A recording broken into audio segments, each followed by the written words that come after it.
जय हिंद साथियों। आज हम लोग बहुत ही इंटरेस्टिंग टॉपिक पर बात करने वाले हैं, टाइप्स ऑफ मेजॉरिटी, बहुमत के प्रकार। आपने बहुत बार सुना होगा न्यूज के अंदर कि सुप्रीम कोर्ट अपने फैसले बहुमत से सुनाएगा। पार्लियामेंट की सभी कार्यवाही बहुमत से की जाएगी। पार्लियामेंट को, संसद को अगर कोई कानून बनाना है तो बहुमत से पास करना होगा। पार्लियामेंट में कोई संकल्प, रेजोल्यूशन, मोशन रखा गया है तो उसे बहुमत से पास करना होगा। लेकिन सवाल यह है कि किस बहुमत से पास करना होगा। और यह बहुमत कई प्रकार का होता है और हमारे संविधान के अंदर इस बहुमत को हम लोग चार पार्ट में डिवाइड करते हैं: simple majority, full majority, effective majority और स्पेशल मेजॉरिटी।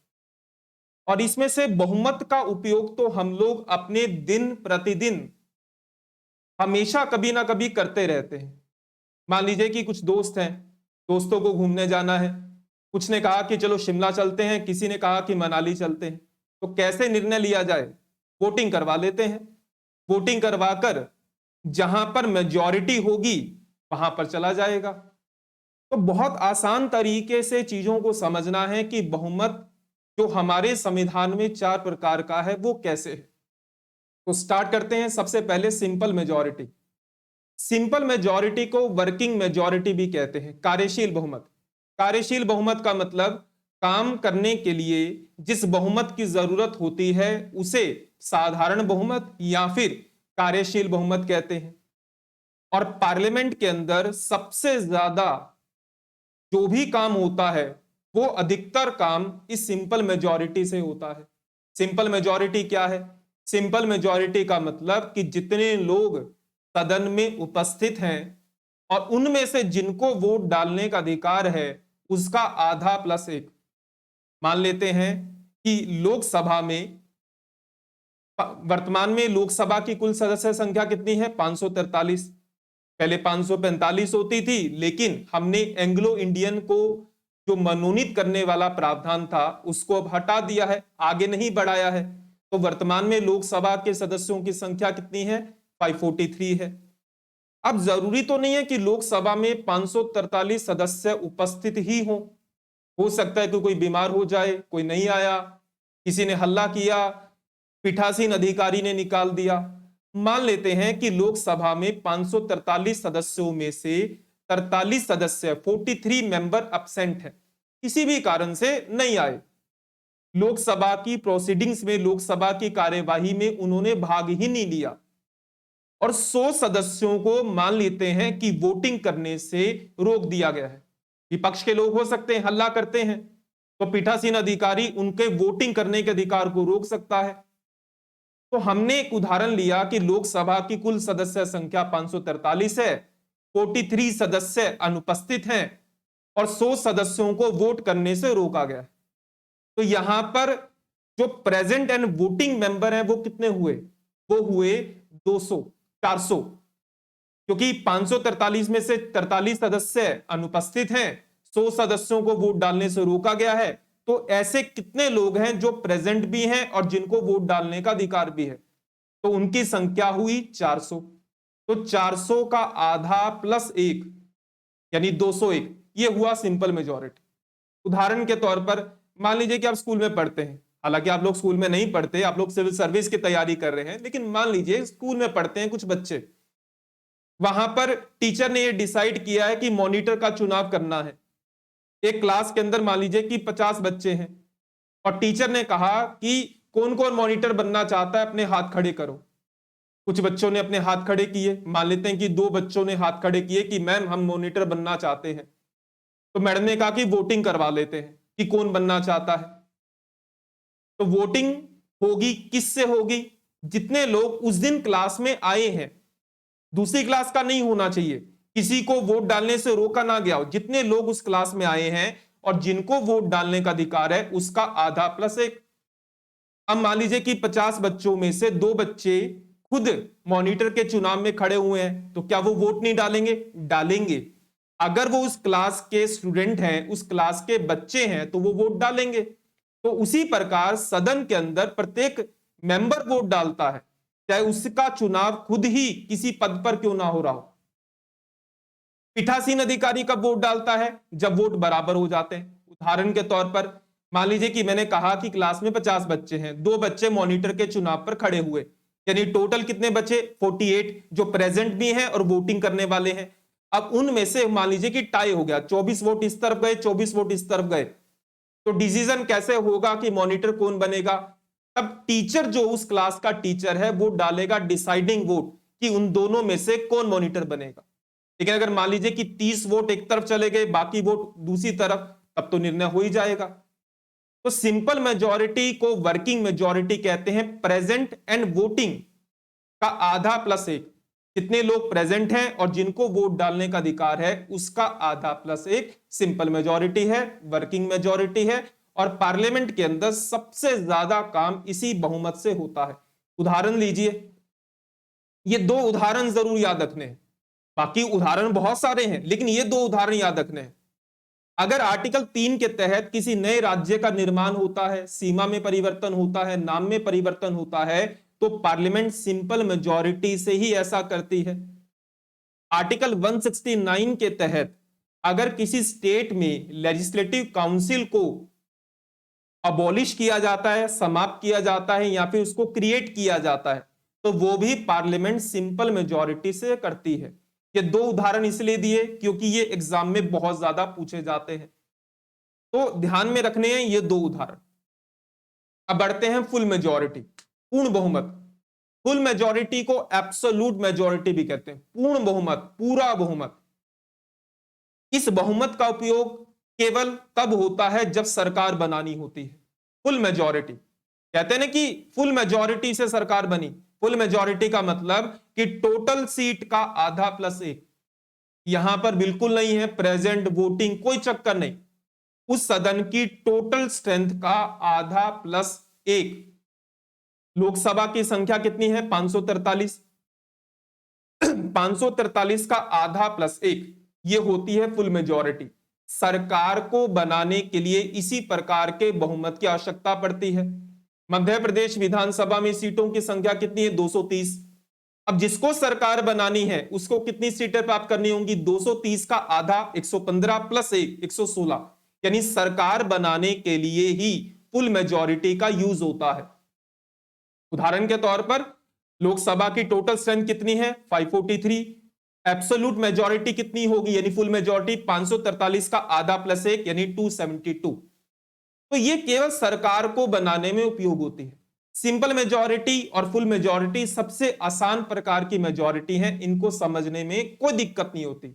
दिक्कत कहां होती है? यहां प्रभावशील या प्रभावी बहुमत, effective majority.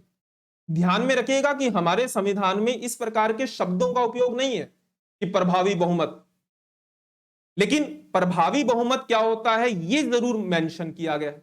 A majority of the effective strength of the house, सदन की प्रभावी सदस्य संख्या का बहुमत। The constitution of India refers to an effective majority as all the members, सभी तत्कालीन सदस्यों का बहुमत। हमारे संविधान में प्रभावी बहुमत शब्द लिखा ही नहीं है। क्या लिखा है? लिखा है सभी तत्कालीन सदस्य संख्या का बहुमत। अब ये क्या है? ये तो कुछ नया लग रहा है। क्या ये प्रेजेंट एंड वोटिंग है? नहीं, सभी तत्कालीन सदस्य संख्या के बहुमत का मतलब उदाहरण ले लेते हैं। लोकसभा की टोटल स्ट्रेंथ कितनी है? 543। 543 में से मान लेते हैं कि 3 पद खाली हैं। क्या मैंने ये कहा कि वो अनुपस्थित है? क्या मैंने कहा कि उनको वोट डालने के अधिकार से रोका गया? नहीं कहा। मैंने क्या कहा है कि 543 स्ट्रेंथ है, टोटल लोकसभा की कुल सदस्य संख्या 543 है, लेकिन उसमें से 3 पद खाली हैं। हो सकता है किसी ने इस्तीफा दे दिया हो सकता है किसी की मृत्यु हो गई हो सकता है कि किसी को हटा दिया गया हो। मान लेते हैं कि 543 में से 3 पद रिक्त हैं। अब 543 माइनस 3 कितना आया? 540। ये 540 क्या है? ये 540 है इफेक्टिव स्ट्रेंथ, प्रभावी संख्या। यानी लोकसभा की प्रभावी संख्या कितनी हुई? 540। टोटल जितने पद भरे हैं, टोटल जितने पद हैं उसमें से माइनस खाली पद जो आएगा उसी को कहा जाता है प्रभावी संख्या, उसका आधा प्लस एक। तो 543 टोटल सीटें हैं, 3 पद खाली हैं, तो इफेक्टिव स्ट्रेंथ कितनी हुई 540, 540 का आधा प्लस 1 यानी 270। क्या यहां पर यह कहा गया कि 540 का उपस्थित और मतदान? बिल्कुल नहीं। यहां पर सीधा है टोटल पद माइनस वेकेंट पोस्ट, जो भी आंकड़ा आएगा डिवाइडेड बाय 2 + 1। यानी आप इसे इस तरीके से कह सकते हैं कि जितने पद भरे हुए हैं उस सदन का, उसका आधा प्लस है। लेकिन कैसे निकालेंगे? Total strength minus vacant post, क्या आएगा? इफेक्टिव स्ट्रेंथ, उसका आधा प्लस 1। अब ये कहां यूज होता है? ये बहुत जगह यूज होता है, लेकिन कहां यूज होता है? पहले लोकसभा के स्पीकर और डेप्यूटी स्पीकर को हटाने के लिए, लेजिस्लेटिव असेंबली विधानसभा के स्पीकर और डेप्यूटी स्पीकर को हटाने के लिए, जिन स्टेट में लेजिस्लेटिव काउंसिल विधान परिषद पाई जाती है उसके सभापति उपसभापति को हटाने के लिए, राज्यसभा के उपसभापति को हटाने के लिए, और राज्यसभा के सभापति को हटाने के लिए जो रेजोल्यूशन राज्यसभा लाती है वो भी इस बहुमत से पास करती है। अब यहां पर ध्यान क्या रखना है? अगर मैं आपसे कहूं कि राज्यसभा के सभापति को कौन हटाता है, तो क्या इसका उत्तर राज्यसभा है? नहीं, इसका उत्तर है पार्लियामेंट। राज्यसभा उसे इफेक्टिव मेजॉरिटी से पास करती है, उसके बाद लोकसभा में जाता है, लोकसभा उसे सिंपल मेजॉरिटी से पास करती है, तब राज्यसभा के सभापति को हटाया जाता है। क्यों? क्योंकि राज्यसभा का सभापति कौन होता है? उपराष्ट्रपति होता है। उपराष्ट्रपति राज्यसभा का पदेन सभापति होता है। केवल इसलिए इसको पार्लियामेंट हटाती है। और राज्यसभा किस बहुमत से पास करेगी? प्रभावी बहुमत, लोकसभा सिंपल मेजॉरिटी, और इस तरीके से हटाया जाएगा। बाकियों के मामले में सीधा लोकसभा के स्पीकर डेप्यूटी स्पीकर को लोकसभा हटाएगी अकेली, विधानसभा के स्पीकर डेप्यूटी स्पीकर को विधानसभा, विधान परिषद के सभापति उपसभापति को केवल विधान परिषद, राज्यसभा के उपसभापति को राज्यसभा। केवल सभापति के मामले में इस चीज को ध्यान में रखना है। अब आते हैं स्पेशल मेजॉरिटी। स्पेशल मेजॉरिटी विशेष बहुमत, नाम ही है इसका विशेष। अब विशेष है तो एग्जाम में सबसे ज्यादा पूछा ही विशेष जाता है, साधारण नहीं पूछा जाता। विशेष बातें ही पूछी जाती हैं और विशेष तरीके से ही तैयार किया जाता है। विशेष बहुमत को हम लोग आम बोलचाल में कहते हैं 2/3 मेजॉरिटी, 2/3 बहुमत। क्या यह सही है? बिल्कुल सही है।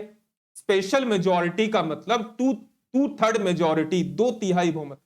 लेकिन सवाल यह है कि क्या 2/3 बहुमत? उपस्थित और मतदान का 2/3, कुल सदस्यों का 2/3? कैसा 2/3? 2/3 तो ठीक है, 2/3 मेजॉरिटी, लेकिन किसका 2/3? तो हमारे कॉन्स्टिट्यूशन में स्पेशल मेजॉरिटी को अमूमन हम लोग 3 प्रकार से क्लासिफाइड करते हैं। सबसे पहले आर्टिकल 61। आर्टिकल 61 में क्या है? प्रेसिडेंट का इंपीचमेंट प्रोसेस, राष्ट्रपति की महाभियोग प्रक्रिया। राष्ट्रपति की महाभियोग प्रक्रिया पार्लियामेंट के किसी भी हाउस में आती है, शुरू हो सकती है, और उसे पास किया जाता है टोटल स्ट्रेंथ का 2/3 मेजॉरिटी से। 2/3 majority of the total number of the house, सदन की कुल सदस्य संख्या का 2/3। क्या यहां पर यह कहा गया कि सदन में उपस्थित और मतदान का 2/3? बिल्कुल नहीं। लोकसभा में अगर टोटल स्ट्रेंथ 543 है तो 543 का 2/3। यहां पर यह बिल्कुल नहीं है कि कितने लोग आए हैं कितने लोग नहीं आए। वो पास तभी होगा जब उसका 543 का 2/3 से पास होगा तो लोकसभा से पास होगा, फिर वो राज्यसभा जाएगा। तो राज्यसभा में 245 स्ट्रेंथ है तो उसका 2/3। तो ये होता है स्पेशल मेजॉरिटी, आर्टिकल 61। दूसरा आर्टिकल 249 और आर्टिकल 312। यहां पर क्या है? 2/3 of the members present and voting in the house.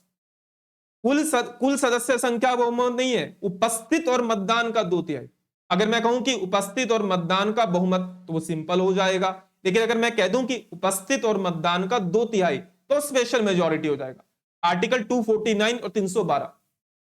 Article 249 हमारे कॉन्स्टिट्यूशन में एक बहुत महत्वपूर्ण अनुच्छेद है। उसमें कहा गया कि राज्यसभा राष्ट्र के हित में राज्य सूची के विषय पर कानून बनाने का अधिकार पार्लियामेंट को दे सकती है। और वहीं आर्टिकल 312 में यह कहा गया है कि नई अखिल भारतीय सेवा के बारे में। अगर मैं आपसे पूछूं कि अखिल भारतीय सेवा को गठित करने का अधिकार किसे है, तो क्या उत्तर राज्यसभा आएगा? नहीं, पार्लियामेंट आएगा। लेकिन अखिल भारतीय सेवा के गठन के लिए जो रेजोल्यूशन लाया जाता है वो राज्यसभा लाती है और राज्यसभा उसे पास करती है प्रेजेंट एंड वोटिंग मेंबर्स के 2/3 मेजोरिटी से, उपस्थित और मतदान के 2/3 से। फिर वो लोकसभा में जाएगा, लोकसभा उसे सिंपल मेजोरिटी से पास करेगी, फिर फाइनली प्रेसिडेंट के पास जाएगा। फिर उस तरीके से नई अखिल भारतीय सेवा का गठन होगा। तो राज्यसभा 2/3 वोटिंग से उसे पास करती है, प्रेसिडेंट वोटिंग का, टोटल का 2/3 नहीं, प्रेसिडेंट वोटिंग का 2/3। इसी प्रकार आर्टिकल 249 के तहत जब राज्यसभा पार्लियामेंट को स्टेट लिस्ट पर, राज्य सूची के विषय पर कानून बनाने का अधिकार देती है, तो राज्यसभा भी उसे किस बहुमत से पास करती है? उपस्थित और मतदान करने वालों के 2/3 बहुमत से। तीसरा है आर्टिकल 368। आर्टिकल 368 में एक विशेष प्रकार का बहुमत है जो बाकियों से काफी ज्यादा मजबूत है। उसमें क्या है? Majority of the total numbers of the house and the 2/3 majority of the members present and voting in the house. इसको हम लोग अलग से समझते हैं, पहले हम एक एक कर इसको समझते हैं। Article 61, at least 2/3 majority of the total number of member of the house, यानी 543 का 2/3। कुल सदस्य संख्या का, उपस्थित और मतदान का नहीं, कुल सदस्य संख्या का 2/3 बहुमत, ये राष्ट्रपति के इंपीचमेंट प्रोसेस में यूज होता है। आर्टिकल 249 और 312, 2/3 majority of the members present voting in the house. उदाहरण के लिए मान लीजिए कि राज्यसभा में टोटल स्ट्रेंथ कितनी है? 245 है, हम सभी जानते हैं। 245 में से 12 सदस्य राष्ट्रपति मनोनीत करता है, 233 निर्वाचित होते हैं इनडायरेक्ट तरीके से। 245 में से मान लीजिए कि 45 सदस्य अनुपस्थित है, नहीं आए, और 20 सदस्यों को वोट डालने से रोका गया। तो वहां पर राज्यसभा में ऐसे कितने लोग हैं जो उपस्थित भी हैं और मतदान करने वाले भी हैं? 180। 180 वो नंबर है जो उपस्थित भी है और मतदान करने वाले हैं, तो 180 का 2/3। तो 2/3 मेजॉरिटी को हम लोग स्पेशल मेजॉरिटी कहते हैं, स्पेशल मेजॉरिटी को 2/3 मेजॉरिटी कहते हैं। लेकिन ये 3 प्रकार की होती है। जहां आर्टिकल 61 में क्या था? टोटल स्ट्रेंथ का 2/3, कुल सदन की कुल सदस्य संख्या का 2/3। लेकिन आर्टिकल 249 और 312 में क्या है? उपस्थित और मतदान करने का 2/3 बहुमत। अब आते हैं अगला, विशेष बहुमत, स्पेशल मेजॉरिटी। इसी को मेन तरीके से समझना है। उपस्थित और मतदान करने वाले सदस्यों का 2/3 बहुमत जो कुल के आधे से कम ना हो। इसका मतलब क्या है? यहां पर एक कंडीशन है जो आपको समझनी है। लोकसभा में 543 स्ट्रेंथ है, लोकसभा की टोटल स्ट्रेंथ कितनी है? 543 है। आप लोग जानते हैं 543 का आधा प्लस 1 कितना आ गया? 543 का अगर हम आधा प्लस 1 निकालें तो कितना आता है? 272 आता है, जिसको हम लोग फुल मेजॉरिटी कहते हैं, एब्सोल्यूट मेजॉरिटी कहते हैं। अब मान लीजिए कि लोकसभा के अंदर कॉन्स्टिट्यूशनल अमेंडमेंट बिल लाया गया है, संविधान संशोधन बिल। मैंने संविधान संशोधन बिल के 3 वीडियो बनाए थे, प्लेलिस्ट में आप लोग देखिएगा, आपको मिल जाएंगे, बाकी मैं डिस्क्रिप्शन में डाल दूंगा कि कॉन्स्टिट्यूशनल अमेंडमेंट कैसे होता है, मेजर कॉन्स्टिट्यूशनल अमेंडमेंट क्या है। तो उसको बहुत अच्छे तरीके से मैंने उस वीडियो में बताया है, तो उससे बाहर आपको कुछ करने की आवश्यकता नहीं है। तो यहां पर हम बात कर रहे हैं कि अगर मान लीजिए कि पार्लियामेंट में कोई संविधान संशोधन बिल पेश किया गया है और उसको पास करना है आर्टिकल 368 के प्रोसेस से, तो उसमें क्या है? तो लोकसभा की कुल सदस्य संख्या कितनी है? 543। 543 का आधा प्लस 1 272, यानी ये क्या हो गया? फुल मेजॉरिटी जिसे हम लोग कहते हैं। अब मान लेते हैं कि लोकसभा में 300 सदस्य ही उपस्थित हैं जिनको वोट डालने का अधिकार है। अब 300 का 2/3 अगर आप निकालेंगे तो कितना आता है? 300 का 2/3 आता है 200। अब यहां पर क्या है? उपस्थित और मतदान करने वाले सदस्यों का 2/3, लेकिन जो कुल के आधे से कम ना हो। अब लोकसभा में 300 सदस्य उपस्थित हैं जिनको वोट डालने का अधिकार है। अब इसका 2/3 कितना आया? 200। तो क्या कॉन्स्टिट्यूशनल अमेंडमेंट बिल लोकसभा से पास हो जाएगा? नहीं होगा, क्योंकि वो 272 से कम तो नहीं होना चाहिए, किसी भी परिस्थिति में 272 से कम नहीं होना चाहिए। अब मान लीजिए कि लोकसभा में 450 सदस्य उपस्थित हैं, 450 लोग आए हैं जिनको वोट डालने का अधिकार है। 450 लोग आए हैं 543 में से, 450 का 2/3 निकालेंगे तो कितना आता है? 450 का 2/3 आएगा 300। सदन में उपस्थित और मतदान कितने वाले कितने हैं? 450। 450 को 2/3 300, तो क्या पास हो जाएगा? बिल्कुल हो जाएगा, क्योंकि 272 से ज्यादा है। 272 से कम तो किसी परिस्थिति में नहीं हो सकता। ये मतलब होता है इस स्पेशल मेजॉरिटी का, जो कि आर्टिकल 368 के तहत यूज होती है। एक और मेजॉरिटी भी है, article 279A, GST council. GST council में स्पेशल मेजॉरिटी का सबसे बड़ा बहुमत है, 3/4। ये आपको कहीं नहीं मिलेगा संविधान में, 3/4 बहुमत। 2/3 बहुमत तो है, लेकिन 3/4 बहुमत। जीएसटी काउंसिल जो भी निर्णय लेती है वो 3/4 बहुमत से लेती है। वो भी एक प्रकार का विशेष बहुमत है, लेकिन वो 2/3 बहुमत से भी बड़ा है। तो मैं उम्मीद करता हूं कि आप लोगों को चीजें थोड़ी बहुत समझ में आई होंगी कि टाइप्स ऑफ मेजॉरिटी क्या है। 2-3 बार अगर ध्यान से सुनेंगे तो दिक्कत खत्म हो जाएगी। तो आप लोगों ने कहा था कि सर सारे टॉपिक पढ़ा दीजिए, तो हमने आज टाइप्स ऑफ मेजॉरिटी पढ़ा। अब राष्ट्रपति की अध्यादेश जारी करने की शक्ति, राष्ट्रपति की क्षमादान शक्ति और राष्ट्रपति की आपातकालीन शक्ति। तो कल आपातकालीन शक्ति पढ़ेंगे। 3 प्रकार के आपातकाल हैं, तीनों को बहुत अच्छे तरीके से समझाऊंगा चार्ट के माध्यम से, ताकि कोई कंफ्यूजन ना रहे। ठीक, तो अगर वीडियो पसंद आया हो, आपकी नॉलेज में गेन हुआ हो, तो इसमें वीडियो को लाइक कीजिएगा, शेयर कीजिएगा, और कोई सुझाव हो तो कमेंट कीजिएगा। देखो, लाइक और शेयर करने में कोई पैसे खर्च नहीं होते, 2 मिनट 1 मिनट भी नहीं लगता। तो ठीक, थैंक यू।